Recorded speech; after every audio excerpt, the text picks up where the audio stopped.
ऐसा है, वो तो पागल अधिकारी है, उसके पास बुद्धि नहीं है, वो बुद्धिहीन व्यक्ति है। कांग्रेस से सांसद इमरान मसूद एक ऐसी शख्सियत है जो अपने बयानों के चलते हमेशा सुर्खियों में रहती हैं। बोटी बोटी बयान के बाद वो जमकर वायरल हुए थे। अब एक बार फिर से उनका बयान सुर्खियों में है।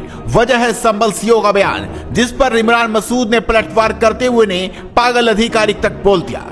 आपको बता दें कि ईद, नवरात्रि और रामनवमी से पहले संबल में पीस कमेटी की बैठक रखी गई थी। इस बैठक में संबल सीओ अनुज चौधरी, एएसपी श्रीश चंद्र और एसडीएम वंदना शामिल हुए थे।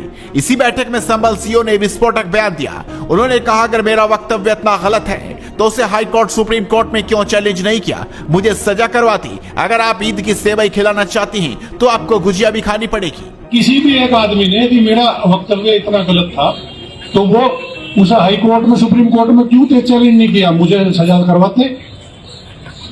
यदि मेरा वक्तव्य इतना गलत था, क्योंकि मैंने कुछ गलत, मतलब हर चीज दोनों धर्म के लिए बराबर बोली, और यही उद्देश्य रहता है हमेशा। भाई हम अपने जहां हम रहे, हम वहां कोई इस तरह की शांति व्यवस्था भंग ना हो। तो आप सब विश्वास के साथ रहें, भाई ऐसा कोई किसी के साथ कुछ वो नहीं होगा, पर हर आदमी को अपना अपना अधिकार है।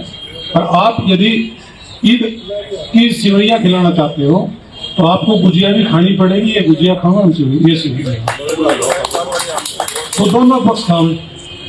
पर यहाँ गड़बड़ हो जाती है, जहाँ एक पक्ष खाने को तैयार, दूसरा खाने का, तो यहाँ भाईचारा खत्म हो जाए।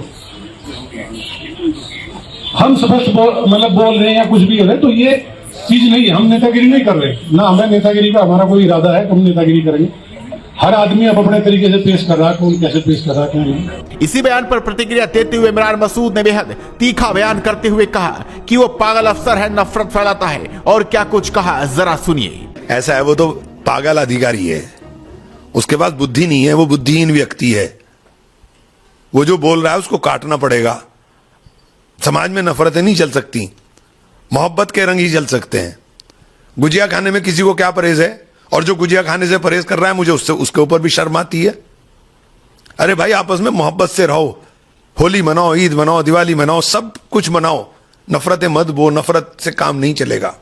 इसके साथ ही उन्होंने सड़क पर नमाज पढ़े जाने पर रोक लगने को सही ठहराया और कहा कि सड़क सरकार की है, उस पर नमाज ना पढ़े। नहीं, उसके लिए कानूनी कार्रवाई की जरूरत कहां है, ये बात मुसलमान को भी समझनी चाहिए। सड़क सरकार की है। अगर सरकार मना कर रही है कि आप सड़क पर नमाज ना पढ़ें, तो आप नमाज मत पढ़ें। क्योंकि मुझे तो जो जहां तक मेरी वो है कि किसी जगह अगर नमाज पढ़नी है तो उसकी इजाजत की जरूरत है। तो आपकी प्रॉपर्टी तो है नहीं, आपकी प्रॉपर्टी मस्जिद है, तो मस्जिद में नमाज पढ़ो।